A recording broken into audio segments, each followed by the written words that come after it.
BBOR, Black Box Online Radio, coming to you from West Virginia. BlackBoxNed88 on Instagram for the bonus podcast. And just a quick reminder, every Monday is Zodiac Mondays, Wednesday is an Ask Me Anything, that's an AMA, so please drop your questions below for things that you would like discussed here on the show, and Friday is an Anything Goes, any subject is fair game, mostly talking about true crime, serial killers, the Zodiac Killer, but any subject is welcome.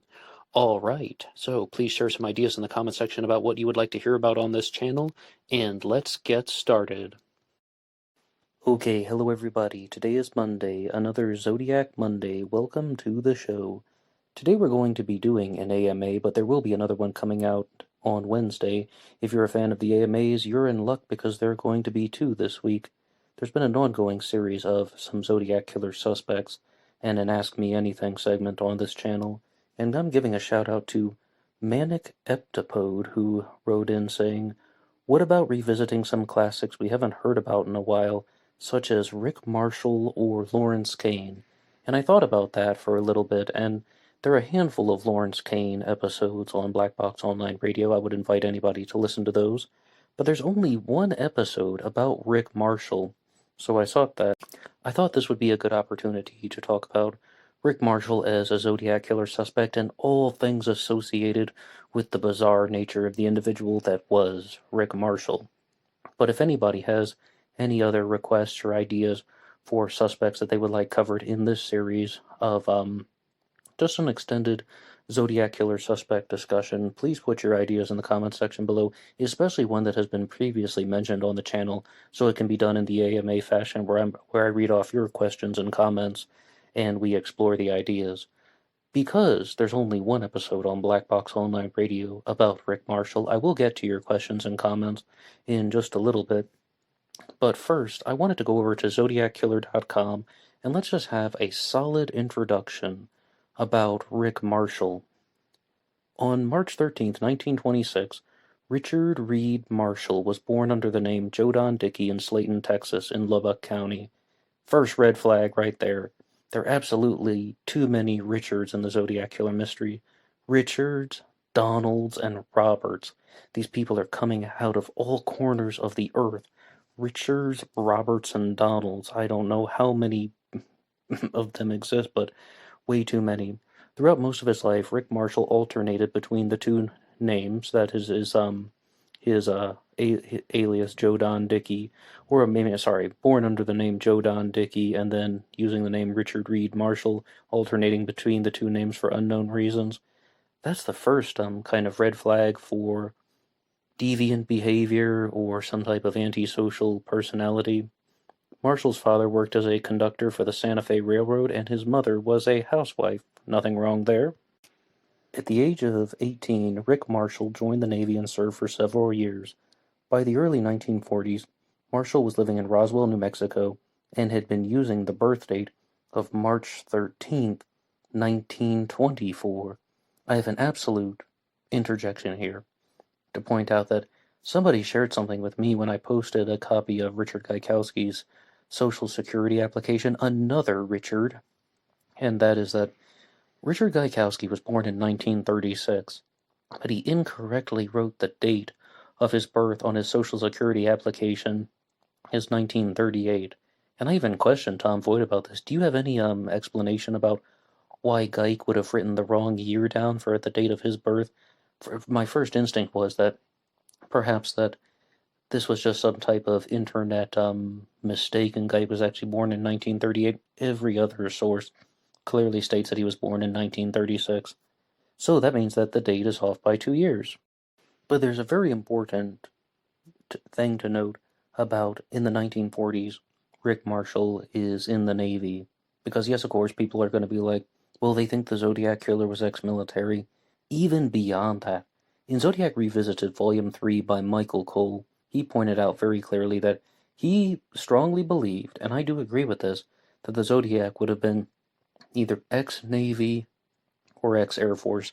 There are so many Zodiac Killer clues that are connected to either the Navy or the Air Force, whether it's the naval base on Mare Island and Vallejo, the Wingwalker boot prints that are found after the Lake Berryessa stabbing.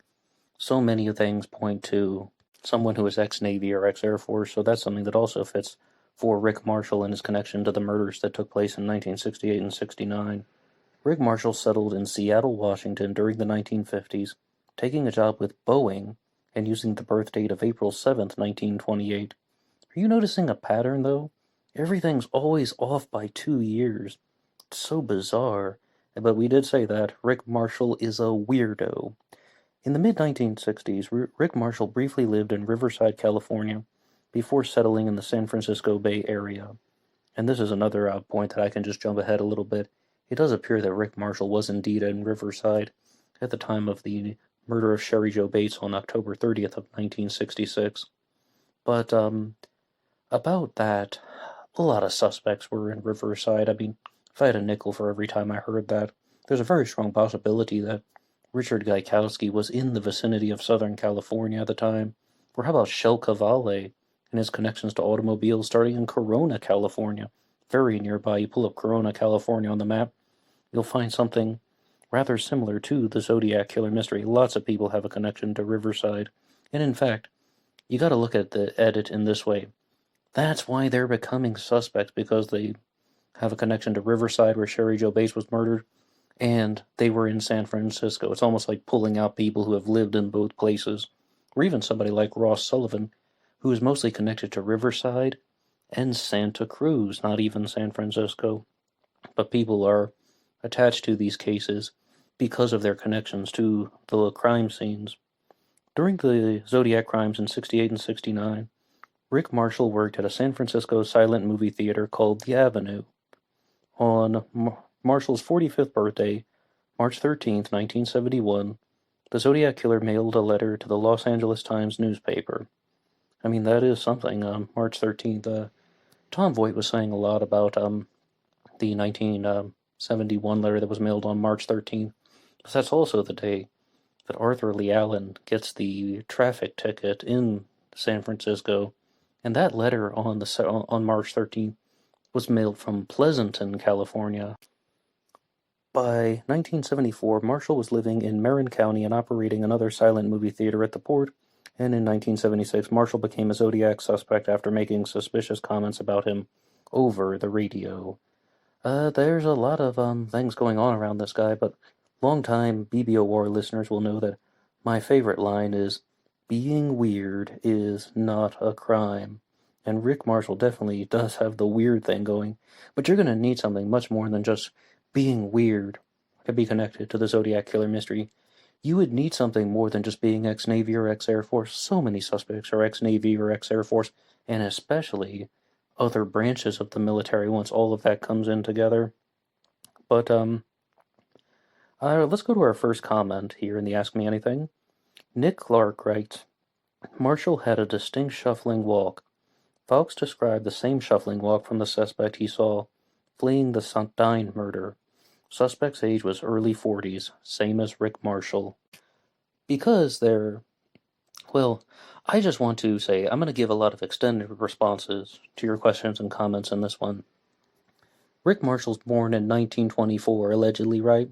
So by 1968, I'm going to do some fast math and expect that he was around 44 years old, 1969, around 45 years old. For a long time, I thought that it would have been nearly impossible to be dealing with a 45-year-old Zodiac killer.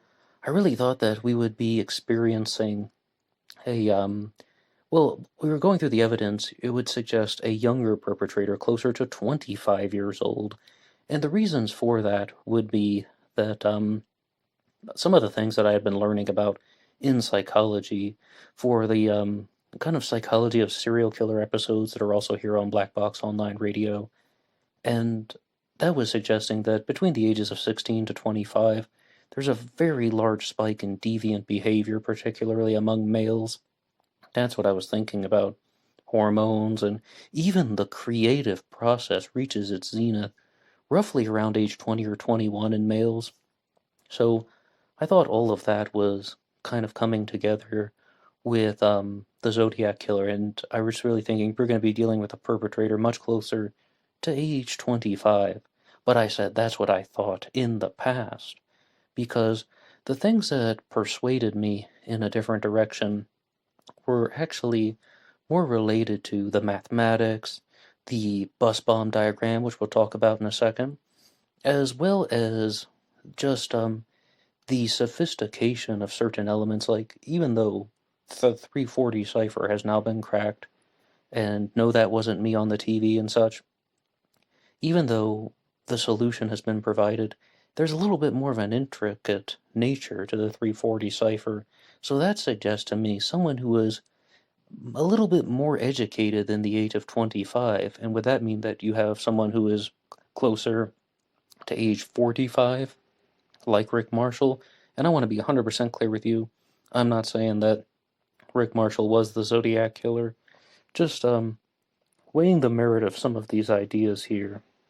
And I find that there is somewhat of a circumstantial case that can be built up for Rick Marshall. Our next comment comes to us from Dylan Barton, who says, "You should do a video on the 1976 classified ad, which looks like someone is trying to contact the Zodiac killer. It says, 'Zodiac, your partner is in deep real estate. You're next. The Imperial Wizard can save or surrender to him. I'll terminate your case. R.A.' There's not a lot out there on that." And there's actually a follow-up question from Rick Hansen, who asked the question, "Do you have anything extra that could help me find that? I don't know that I've ever heard of it. I am not Ned, but regardless, I would like to see what there is about it." And yeah, absolutely, but let's look at the first line there that is written. "Zodiac, your partner is in deep real estate."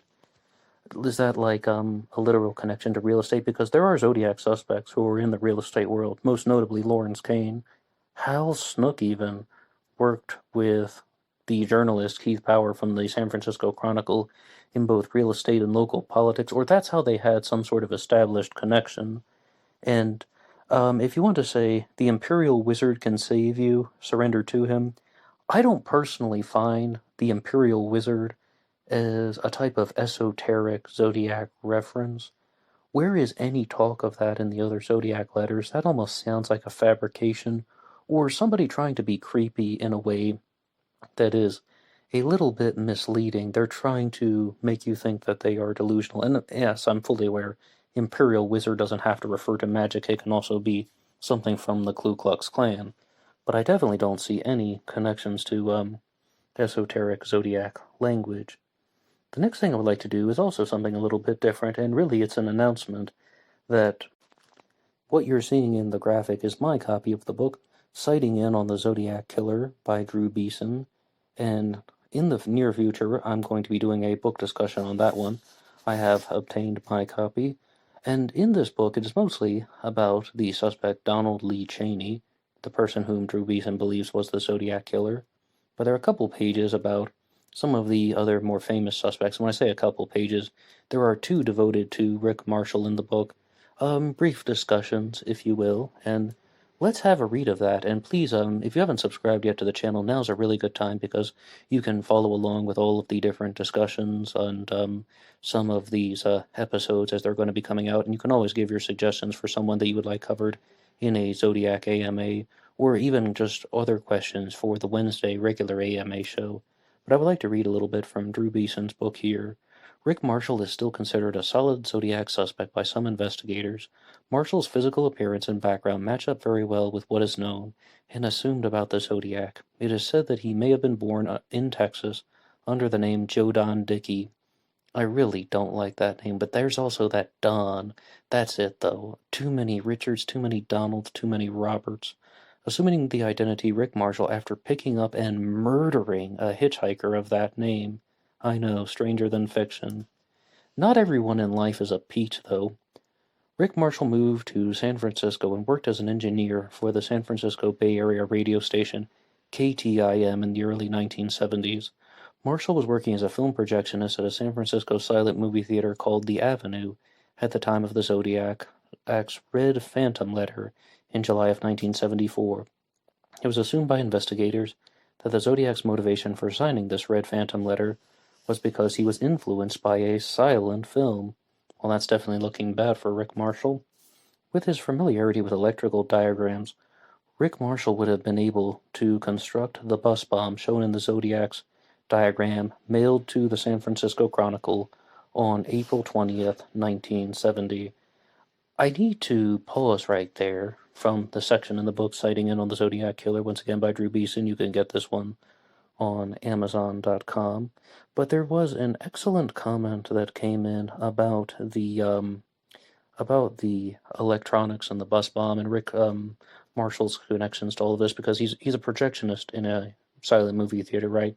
He is working in with radio, an engineer in radio nonetheless, covering various aspects of the radio production. Let's look at this comment on the Rick Marshall episode from Vic Underwood, who says, "You say he was in electronics. I am very familiar with electronics. While the diagram is rudimentary, and it was most likely meant to be, it also had some numerological meanings embedded. Do not listen to those who state that what was described and drawn out would not work. Such mechanisms share the same basic functionality as most other devices, and the basics were probably from a flashlight. It is nothing more than a timed switch that will close at any given time, meaning that it is armed. At which point, the so-called sensors picking up the passing bus would then be enabled, and resulting signals would complete the circuit." So, I guess Vic Underwood is trying to say that there is a certain amount of correct info in the bus bomb diagram. None of the above is an endorsement of Rick Marshall as being any more likely a suspect than anybody else. I just don't like some of the videos that by others that downplay the diagram, while forgetting that the writer was only giving enough to ensure that the recipients were convinced of his or her or their capabilities. Therefore, it was effective. I mean, excellent comment there, and thank you to Vic Underwood for weighing in with some first-hand experience in the world of electronics. That really isn't my forte. So, it's important to know that you're either dealing with someone who is just trolling, just messing around, just telling lies, just doing things that are not real, like drawing fake bomb diagrams, fake bus bomb diagrams. And for years, many people thought that the ciphers were fake, but it turned out that a solution to the 340 was obtained. So I think after reading Vic's comment, I can understand the why someone would think that the person who made that bus bomb diagram had a lot of understanding, or had a high understanding of actual electronics, how they worked, or perhaps even just somebody from some area of the mathematical sciences. And I know already you probably have your own Zodiac Killer suspect coming to mind. There's someone you're probably thinking of.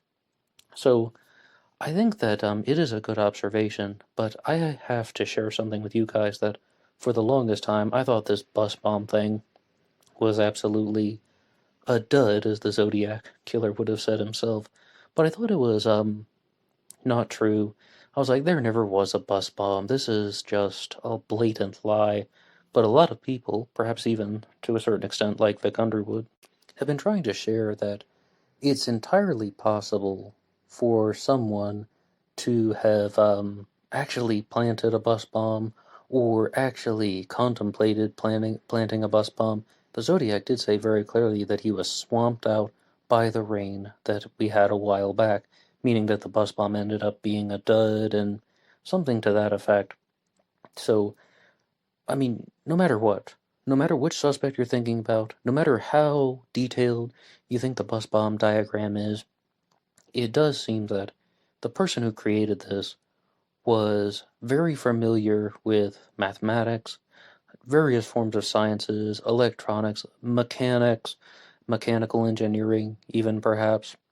So that is something that definitely should be noted. And we will continue this discussion in just a minute, so we'll be right back after this. Please stay tuned. Bum ba bum bum bum ba bum bum bum ba bum bum bum. At this time, I would like to talk about some of the ways in which you can help Black Box Online Radio. This channel relies on your support, and the best way you can help out is just by listening to some more content. If you like what you hear, you can hit that like button, subscribe, and share with your friends on social media. But I should also say that Black Box Online Radio now has a Teespring page, and there will be some links in the description box. Please feel free to check out some of the merchandise that is available. Almost all sizes and colors are listed. So, you can also help out by going over to the Zodiac Killer channel and watching the documentary series Obsession into Darkness, parts 1, 2, and 3. I was one of the contributors for that, and you can see some other great Zodiac content on the Zodiac Killer channel. And yes, there will be a part 4 of Obsession into Darkness at some point in the future. And for now, let's get back to the show. Okay, hello everybody, and we are back. I would like to go back to the sections in the book citing in on the Zodiac Killer by Drew Beeson and have a little bit more of a read from the Rick Marshall section. Because of the Zodiac Killer's fascination with the Mikado and his possible interest in silent movies, Rick Marshall, with his silent movie, gotta turn the page 1 second, Connection, came to the attention of Zodiac investigator Ken Narlow. Narlow would ultimately conclude that Rick Marshall was not the Zodiac. He stated, "If we believe that many fingerprints held on file are the actual prints of the Zodiac Killer, then we have to exclude Rick Marshall as the Zodiac, as his fingerprints provided no match." In 1989, Marshall was 61 years old, and he was interviewed for a television documentary in which he stated, "I must have a double floating around. I hope the poor guy doesn't look like me, but the fact is, the characteristics you just mentioned fit me almost to a T. I really am startled at the mass and accuracy of the detail, and obviously if they had been that forthcoming about that at the time, I would have understood why they were investigating me. My innocence, notwithstanding, the details do fit." It was established that Marshall lived in Riverside, California at the approximate time of the 1966 possible Zodiac murder of Sherry Jo Bates. Marshall was also heavy-set and wore thick-rimmed glasses, resembling many of the Zodiac descriptions given by witnesses. Thank you to Drew Beeson for that material there, and thank you to Tom Floyd of ZodiacKiller.com for the introduction that was stated at the beginning of the recording. That interview was something that a lot of people wanted to zone in on with Rick Marshall because it can be interpreted in two major ways. The first is that this is somebody who is trying to hide in plain sight. Yeah, they're acting like a troll. Yeah, they're acting like a dork. They're saying, well, I mean, it sounds exactly like me. I mean, if there is a Zodiac Killer out there, it's exactly like I am. But then someone could interpret that in another way and be like, okay, I'm a little bit similar, but no, obviously I'm not guilty. And he did say at the end, my innocence notwithstanding. And it appears that YouTube sometimes auto-deletes comments.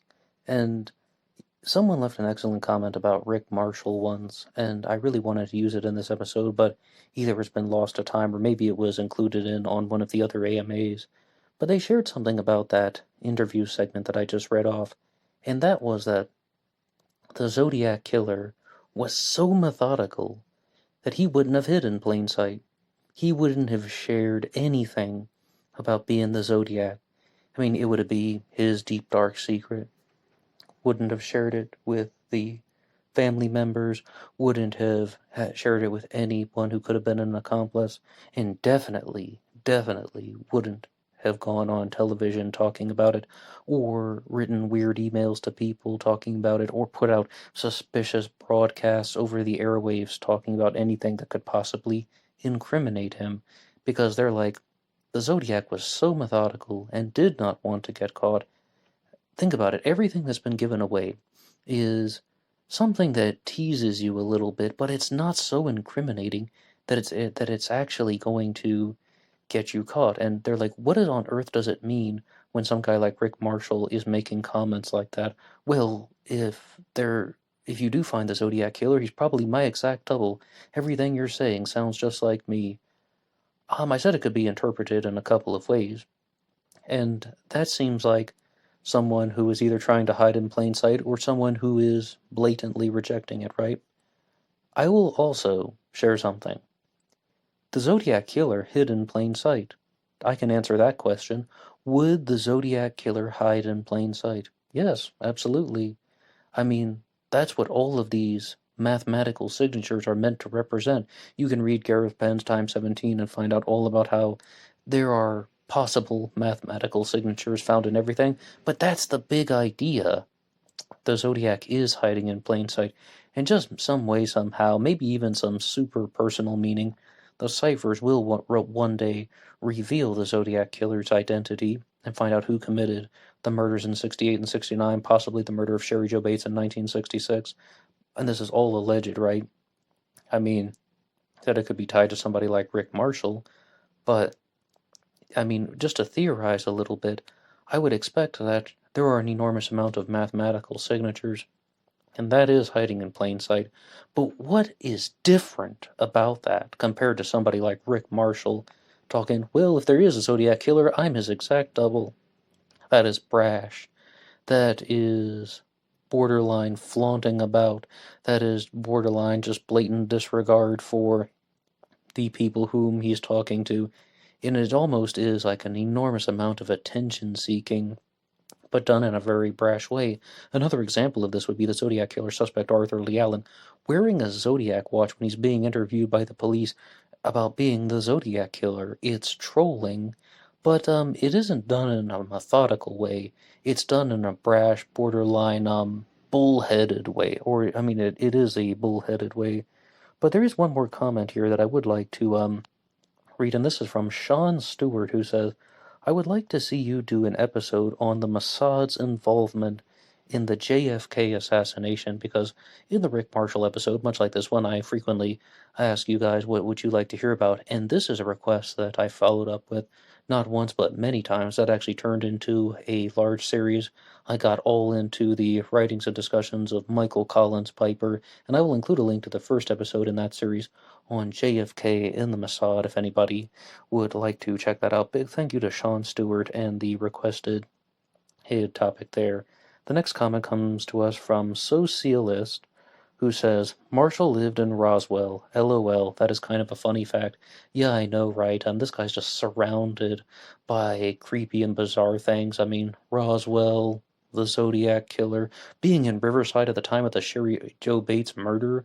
I mean, whether he did it or not is one thing, but how about also being accused of murdering hitchhikers? This guy's just like a magnet for lousy events or destructive behavior or problems coming out the wazoo, more or less. Our next question comes to us from Robert Mariah, who says, Did Rick Marshall have a basement? The Zodiac was pretty smart. Ever think he said the basement to throw off the police? Very similar to that question about, do you think that the Zodiac would hide in plain sight like that?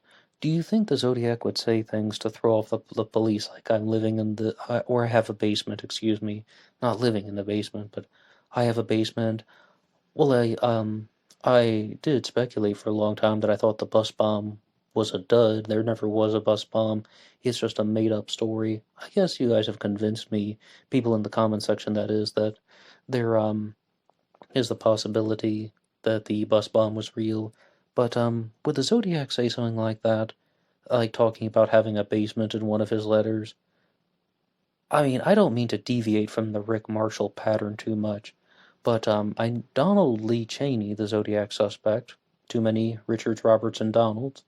Donald Lee Cheney said something, or I'm getting a little bit out of the loop. Donald Cheney had a basement. Don Cheney had a basement, and he worked on his mechanical engineering and draftsmanship in the basement. So that's one thing. So, and Cheney is connected to Arthur Lee Allen, and it wasn't that normal to have basements in California, and it's almost like planting little details that people might not be looking at very closely. They might not be looking for something like that immediately, like, does this person actually have a basement? Would the Zodiac say something like that to throw the police off? Absolutely. Because another reason why I thought the bus bomb thing was a dud is because the Zodiac was a habitual liar. It's almost like the Zodiac is just taking credit for absolutely every type of atrocity that took place, more or less. I mean, Sometimes the Zodiac actually says, though, that no, I didn't kill that person, I didn't murder that police officer. I mean, even though he went on to say that it's there's more glory in killing a cop because a cop can shoot back, something to that effect. I'm paraphrasing. But yes, the Zodiac did not tell the truth all the time. Here's a big example. Solving the 408 would reveal his identity? Nope. That didn't happen. Solving the 340, did that reveal the Zodiac's identity? Nope. That didn't happen. Zodiac didn't tell the truth all the time. And I would absolutely expect that something like that, yeah, that's in the Zodiac's wheelhouse, that he would share some things about how I'm doing this, I'm doing that, this is the description of where I live, you can peek through the pines and you can see this thing about me. The Zodiac was a big liar, so I don't think that that's too crazy. Our next question comes to us from Rick Hansen, who says, was he referring to Rick Marshall, the guy who did some of the movie posters and such, or am I thinking of somebody completely different?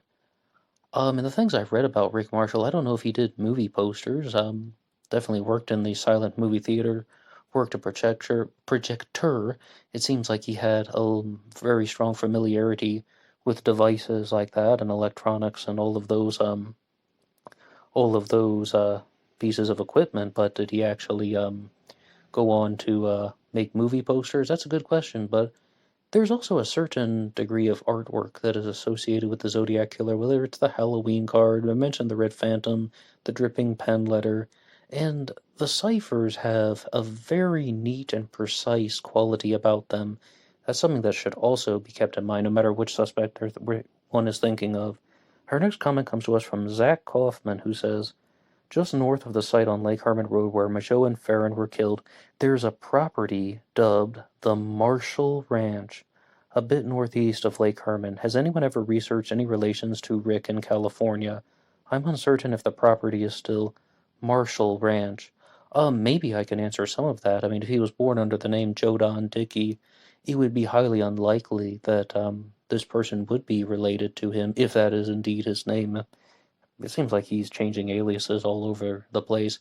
But what I think would be more significant of the Zodiac's, or more typical of the Zodiac's behavior, is to commit a murder nearby some place that is very, very similar to his name, like Marshall Ranch. Like if his last name is Marshall, commits a murder in the vicinity of Marshall Ranch, and then you'd have to draw some angles on a map, and you could figure it out. But this comment goes on.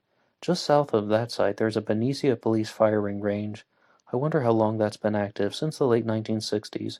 Do you recall that particular murder involving death by gun? There's a lot of facts about Darlene Ferrin they left out of the 2000 film.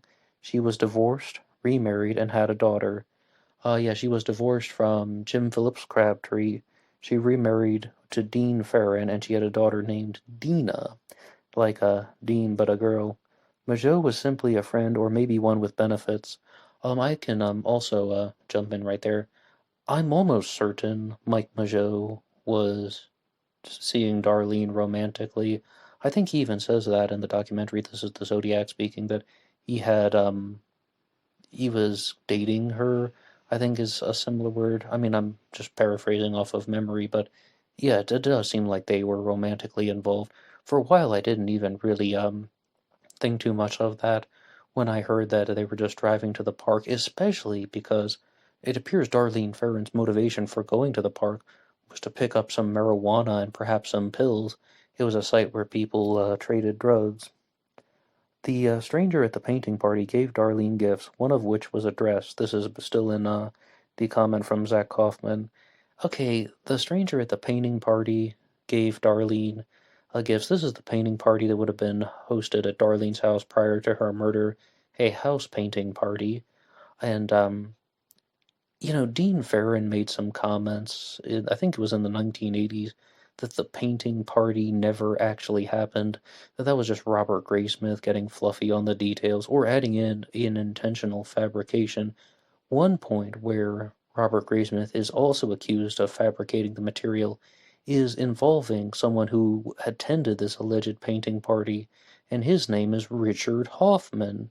Richards, Roberts, and Donnells. Robert is lying about Richard because Richard Hoffman adamantly denies being at that painting party. He's like, no, I didn't go to any painting party with Darlene Ferrin. I didn't know her. I mean, that stuff is all very clearly documented in Richard Hoffman's interview. But it's possible that painting party didn't actually happen, or it's a little bit misrepresented by Graysmith. Now, this dress here, I think I can answer that one. The alleged thing about how somebody sent Darlene Ferrin a dress prior to her being murdered as well, I think the package was actually mailed to Darlene's sister, but I'm a little hazy on that detail. Now, the next line in the comment is, her Darlene Ferrin's sister Pam also had a wealth of knowledge and likely met the killer on more than one occasion. Fascinating stuff. Yeah, Pam Swenin may have met the killer, but the problem is, though, that Pam turned out to be a very unreliable participant in this. Mike Mageau was an unreliable witness after being shot by the Zodiac killer at Blue Rock Springs Park. And Darlene Ferrin was perhaps surrounded by some people who turned out to be unreliable. I did hear a theory once, though, on the Stones Unturned podcast, that it was possible that Darlene's sister Christina may have actually met the Zodiac killer once, even at Blue Rock Springs Park. But that's a little bit getting away from the Rick Marshall angle. So this comment, though, was on a Rick Marshall episode. Out of Zach Kaufman's comment, I think the most valuable thing is, would the Zodiac commit a murder near a place name that is very important to his signature? Most people believe that the Zodiac killer operated by choosing the locations, not the victims, but the locations. That it was really about just the places on the map and how they would match up to angles and such. But that's still up for debate. I mean, that's still really open to discussion. There definitely are connections. I mean, the Zodiac said the answer concerns radians. You put the radian on top of Mount Diablo, and then you can see how it matches up the angle of 57.29 degrees going to Blue Rock Springs Park, where Darlene Ferrin was murdered, going to Presidio Heights, where Paul Stein was murdered, and Lake Berryessa is in the center of it. And I believe if you follow the line of the radian, it will go to it'll cross Lake Herman Road, and then it goes all the way to Eureka, California, and then there's the Eureka card that comes later on. So it definitely appears the locations are significant. Now, were the victims pre-chosen? That's a larger question that might have to be answered in a future episode, because I think some new developments are going to come out from many different people exploring the mystery. And our next comment comes to us from Planet X Filmworks. I remember the email to Tom. Very strange. Rick seemed like he was having too much fun with it. I do not think the Zodiac would implicate himself in any way, even in a joking manner. Okay, Planet X Filmworks. This refers to something we haven't talked about yet. Tom Voigt of ZodiacKiller.com contacted Rick Marshall, and because this is an AMA, I'll just share that segment that I said last time about Marshall, where Rick Marshall said that he was very upset with Tom Voigt for talking about his living quarters, more or less. Well, why don't we just read the email in its entirety one more time? It is in the first episode, Zodiac Killer Rick Marshall, but let's just do it again. I'll read Tom Voigt's note that he has inserted here. In 2001, Marshall emailed me, becoming the first Zodiac suspect to ever contact me that I am aware of. Marshall was upset over a rather trivial detail that he read on ZodiacKiller.com. I had described his 1974 residence as a warehouse, but according to Marshall, it was actually an industrial building. This is the full email. Subject, silly man, with 2 exclamation points. From Ricky Tick. Terrible name. How can you waste your time and energy on this dead horse? Your information regarding me is 5th or 6th hand. For instance, I never lived in a warehouse in Marin. I leased an industrial property at 36A Front Street, in which it included a 4-room, fully equipped apartment. If I find any further scurrilous, debasing, dope-handed out from this source, be prepared to defend a personal damage suit by a first-rate attorney. Signed, Richard R. Marshall. Yeah, Planet X Filmworks. That does seem like someone who would implicate himself in a joking way, or he's definitely having a laugh. Now, I did say in the first episode that I thought that this was very human and that he's just, well, he probably really appreciated the property, and he thought that there was a very unique feature about how he had leased this industrial property that had the 4-room apartment. He thought that was really cool. He probably talked about it to a lot of people, and then maybe it was just something that he liked in his personal life, and he didn't want anybody saying anything bad about it. People can kind of be touchy about things. As I said, I thought that was something very human about Rick Marshall, but it definitely is joking around, as my brothers across the pond say, taking the piss. And yeah, it's also somewhat of a maybe not exactly an empty threat, but he's definitely messing around, and that's why we can't take Rick Marshall as a Zodiac killer suspect too seriously. There is that segment in the book citing it on the Zodiac killer that we read off, talking about fingerprints not matching. He's just messing around so much. He's pulling your leg, jerking you around, yanking on your chain, and there's so much of that. His credibility is destroyed. He doesn't appear to be someone you can trust. He doesn't seem like someone who has anything to believe. He's not a believable suspect. And that is the most important thing. Definitely someone who got off on the attention of it. Absolutely. Positively. He got off on the attention of it. And perhaps this guy Rick Marshall has somewhat of a large amount of coincidences surrounding his life, but that doesn't mean that he was the Zodiac killer, and it also doesn't mean that he actually murdered anybody. He was probably not the most pleasant person to be around, but I think that that's where we have to leave it at. That he is just some guy who is making up a bunch of stories because he's having a laugh at all of us. Okay, what do you have to say about Rick Marshall as Zodiac killer suspect? Big thank you once again to Drew Beeson and Tom Boyd for the written material provided for this episode. And you have heard multiple requests, but I'll say it one more time. If there's a suspect or any subject you would like covered on the channel, please drop your ideas in the comments section below. You can add in questions for the AMA on Wednesday. That's all from me now. You can write the show at BlackBoxOnlineRadio@AOL.com, and you can follow the show on Facebook. Link is in the description box. I will see you on Instagram for the bonus podcast. Until next time.